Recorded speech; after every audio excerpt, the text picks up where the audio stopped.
Welcome back to Great SpaceX. Today's video is going to be a little different than usual. I want to take a moment to express my deepest gratitude for your unwavering support, especially after yesterday's episode. Thanks to all of you, the number of subscribers to our channel has grown rapidly, and we're getting closer to reaching that 100K. As SpaceX gears up for the next Starship launch, I encourage those of you who haven't already subscribed to our channel to do so now. We'll be bringing you all the latest news and updates on SpaceX as well as other interesting news in the field. So let's keep up that momentum as we embark on the next exciting chapter of space exploration.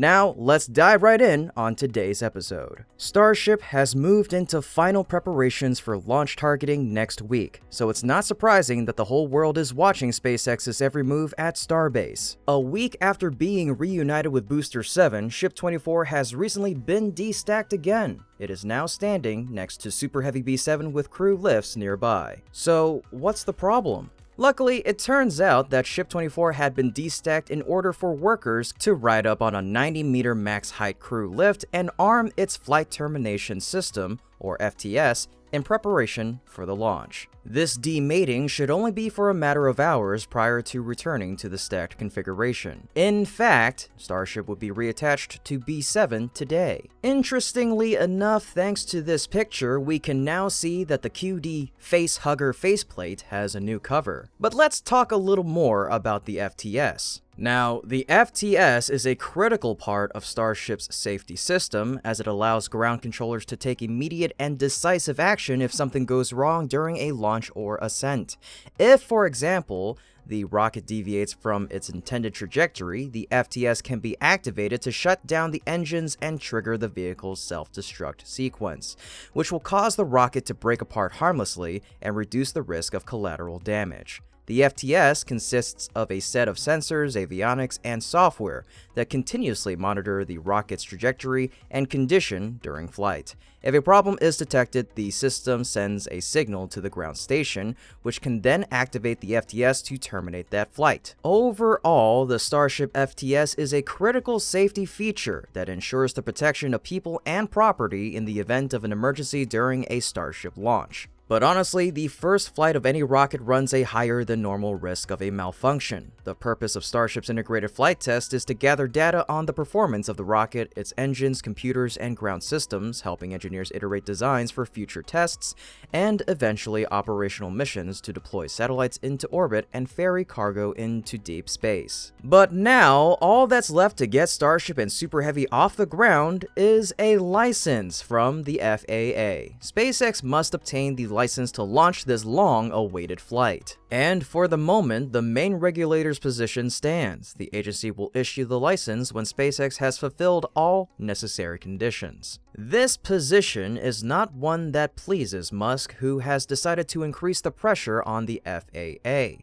The billionaire innovator made his thoughts known within the past few days, reiterating while alluding to but not identifying the FAA by name that what's stopping SpaceX from giving the world a new dream to unite around is the federal agency itself. It's like pointing at the person you're talking about without calling out their name in the same room within 3 feet of one another. And this is what he had to say. Starship is stacked and ready to launch next week, pending regulatory approval, the billionaire said on Twitter on the 5th of April. 3 days later, he declared on the social networking space that Starship is ready for launch, awaiting regulatory approval. The following day, Musk put additional pressure on the FAA with Starship launch trending towards near the end of 3rd week of April, the tech mogul said on Twitter.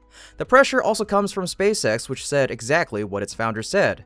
And like a proud parent, parroting the words of their children, Musk retweeted the post. Teams are focused on launch readiness ahead of Starship's first integrated flight test as soon as next week, pending regulatory approval. No launch rehearsal this week, the company said on the 11th. However, the FAA still continues to stand its ground. The FAA will make a license determination only after the agency is satisfied SpaceX meets all licensing, safety, and other regulatory requirements, a spokesperson told The Street on April 10th. The regulator has said that the license evaluation includes reviews on policy, payload, safety, airspace integration, financial responsibility, and environmental impacts. Why, the FAA last summer gave Musk's company a hard time about testing the spacecraft, citing no fewer than 75 issues and mitigations and corrections to be made to limit the giant rocket's environmental impact.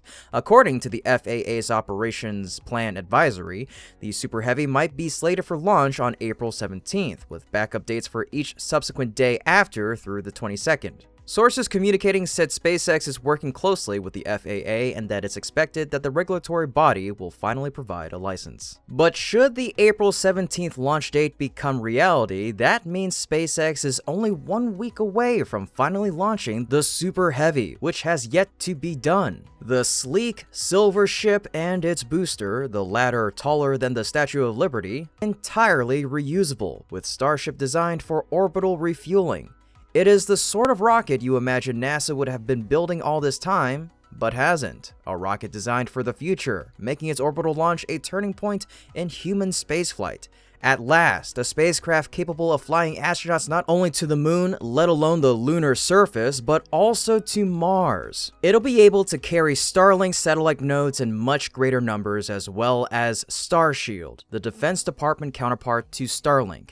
In addition, Starship is theoretically capable of point-to-point flights to different places on Earth, which again is of great interest to the Defense Department for moving large amounts of cargo very quickly. NASA's Robotic Space Science program is also considering the potential of Starship for launching heavier robotic spacecraft on new and sometimes direct trajectories. No part of NASA, the American military, or human exploration can achieve their loftiest ambitions without Starship's success.